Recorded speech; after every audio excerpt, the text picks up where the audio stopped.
থেকেও নিজেকে মনে হবে বড্ড একা। এই অনুভূতিগুলো স্পেশালি তখনই হয় যখন আপনি অনেক দিন ধরে আপনার রবকে ভুলে থাকেন, কিংবা আপনি রবের ইবাদত তো করছেন বাট পূর্ণ মনোযোগ দিয়ে করছেন না, দায়সারাভাবে খুশুখুজুবিহীন সালাত আদায় করছেন। যখন আপনার রাত দিন পার করছেন নিদারুণ এক উদাসীনতায়। প্রকৃতপক্ষে আমাদের সবার হৃদয়ে একটি অপূর্ণতা, একটি শূন্যতা রয়েছে, যে শূন্যতা আল্লাহ ছাড়া দুনিয়ার অন্য কিছু দ্বারা পূর্ণ করা সম্ভব না। তাই নিজের এই অসহায়ত্বের করুণ মুহূর্তগুলোতে আল্লাহর কাছে নিজেকে পরিপূর্ণ সঁপে দিন।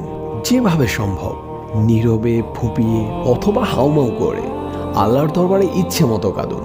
আপনার রবের কাছে যে আপনার চোখের পানি অনেক মূল্যবান। আপনি তো তা জানেনই।